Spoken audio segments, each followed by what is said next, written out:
Okay, guys, a video that I want to do since a while, but I didn't find the time, sorry. It's a while that I'm not posting anything, and I'm receiving a lot of questions, mostly by emails or direct messages, and always feel free to send me whatever question about anything regarding China, regarding culture of China, history of China, history of Taijiquan, or history of GongFu in general, or whatever cross your mind about martial art and related fields. I would be very happy to answer to you all in due time when I have 5 minutes free out of my job or what I do for a living and everything. I will find the time always, I hope, to answer to all of you. And one question that I'm been asked many times at multiple levels from people who have a large experience, but also the same question I have it from people who practice from a year and a half, 2 years, 3 years. Is exactly the same question, which is very important. And of course, it's a problem. It's about a problem that affect all of us.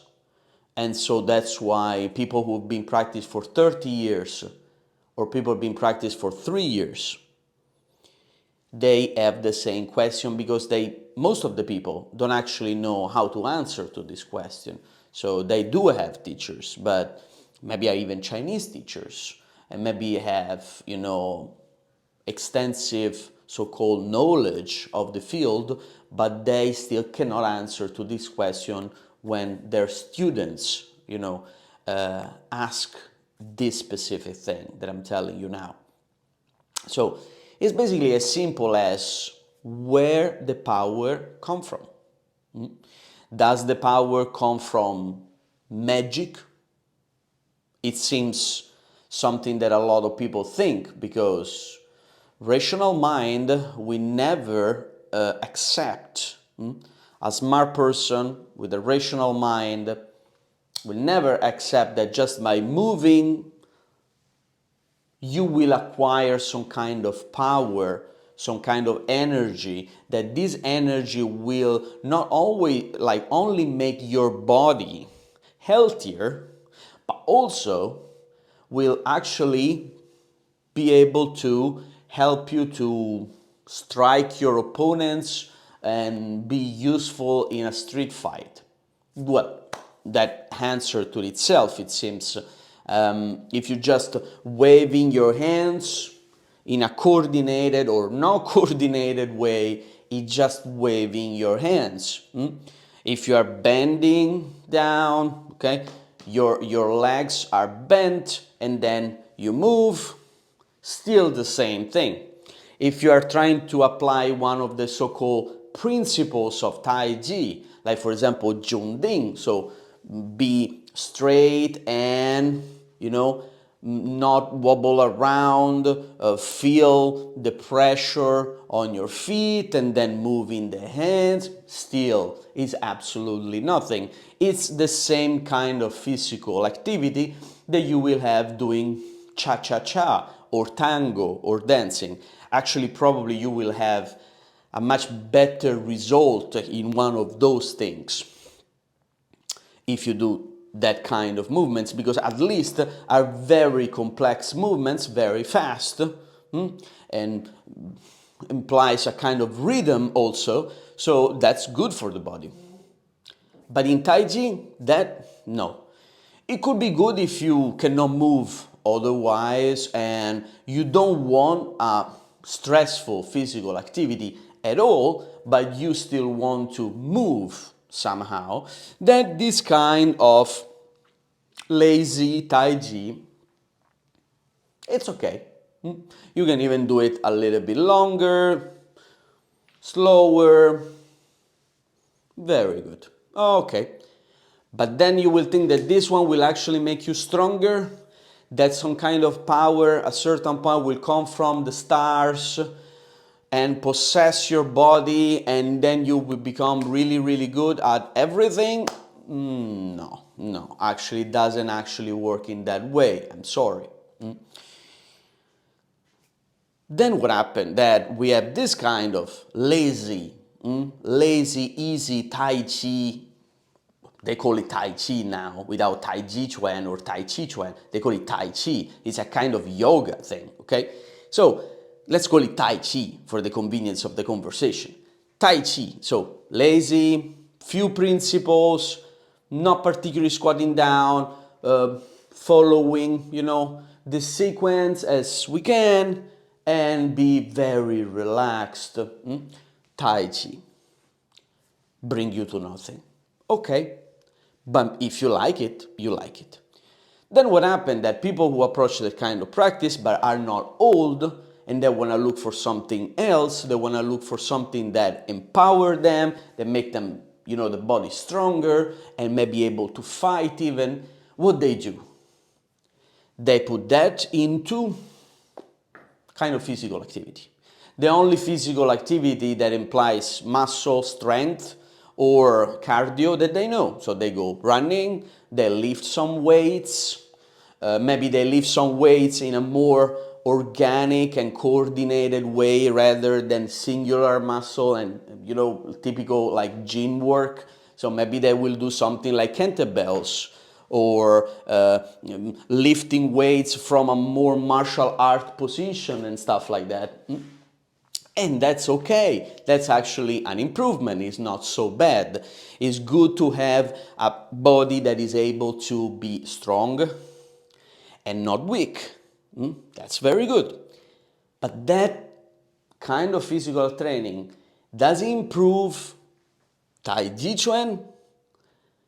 No. And they try and actually not improve much, because when they start to do it, what they do? Are they stiff or they trying to relax? But if they try to relax, why we did the work we did before then?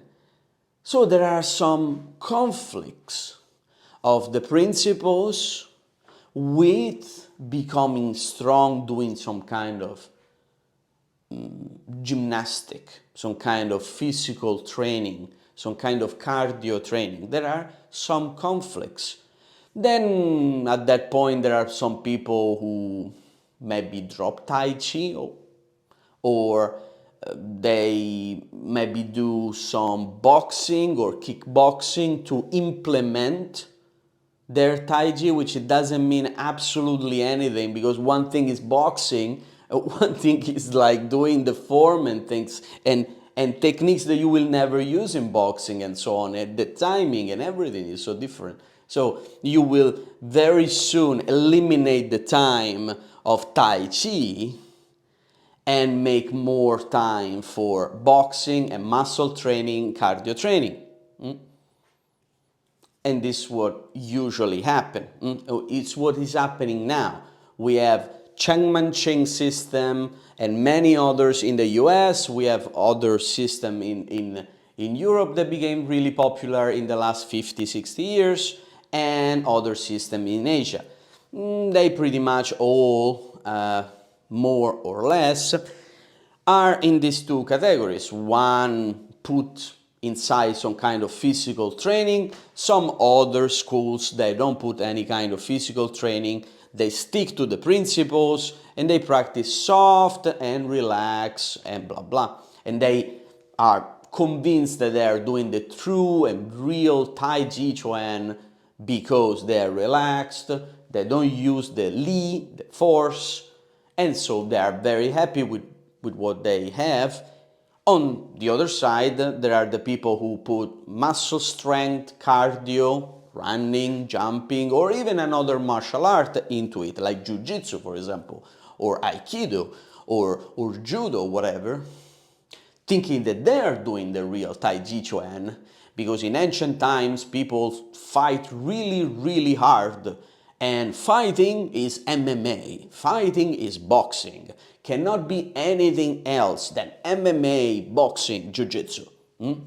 So they're both happy in a way, because then speaking with them, they're not happy at all, because inside, some of them at least, they know that they are completely wrong. One is missing a huge part of the training, and the other one is doing something that is absolutely not related with the martial art that they did before. They know that in their heart, in their mind, they understand it. Meanwhile, they are practicing. Some people don't want to admit it. They are not very honest with themselves. But some others, in the end, they are or they will be. So they know. What is the truth then? The truth is not in the middle. The truth is that both of these practices are completely wrong. Both of these practices come from no knowledge whatsoever of Taijiquan. So, what is Taijiquan? Taijiquan is Meihechuan, as Beihechuan, as Baguazhang, as Xingyichuan. All the Chinese martial arts, internal, external, from north or from south, doesn't matter. They are all complete systems. When you have a system that is not complete, means it's a dead martial art. It's a master of a master of a master who bring just a few elements along the road, and what have survived are few techniques, no trainings, no Neigong, no Weigong, nothing. There are just few techniques, and that's dead because you will never get anything from that because it's just a partial martial art. It's like learning a language and knowing 10 words. Better than nothing, you will say, but actually when you will need it, you won't need any of those 10 words, and you actually need all the words to speak a language.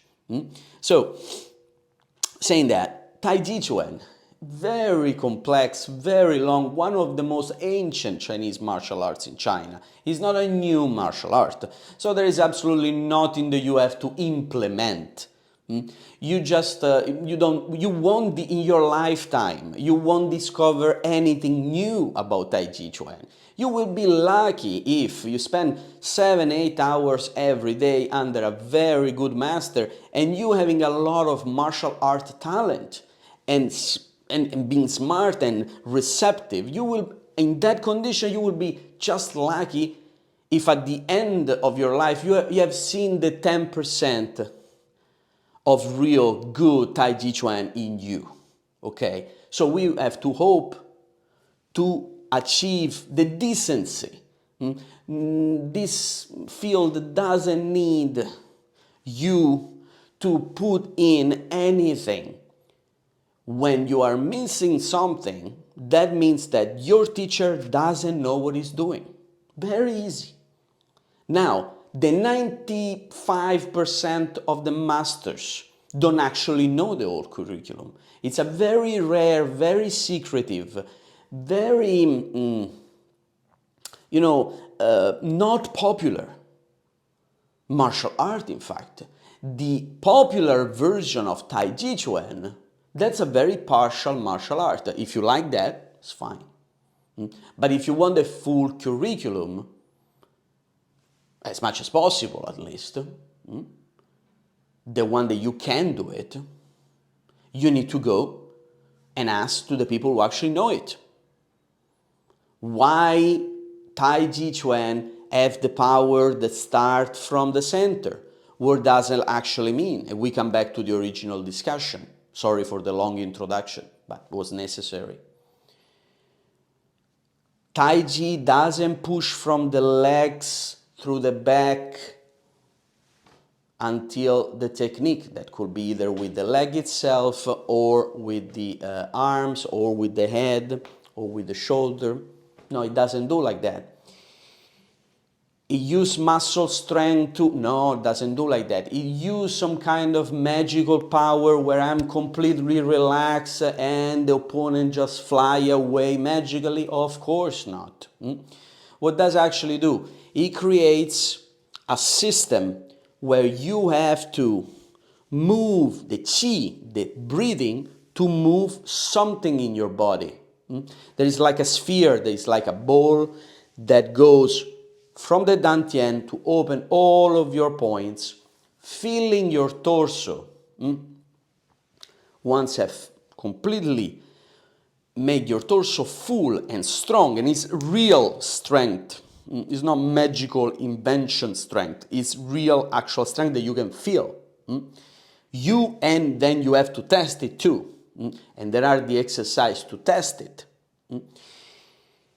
Then you will have the chance, finally, to move all of the techniques with that kind of energy, with that kind of power. So you will not rely on your position.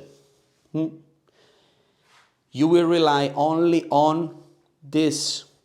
Open and close.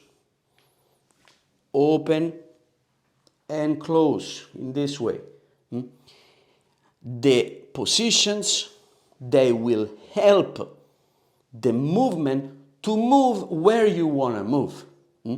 If I want to move forward, I will have to step forward. So I bring this forward. When I want to go back, I will bring this one, the center, in, and I will naturally change position because there is a transition of the weight, you can call it. Either if I'm not going right, I'm not going left. I'm staying in the middle. So Kung Fu is in the middle. Change, change. Here.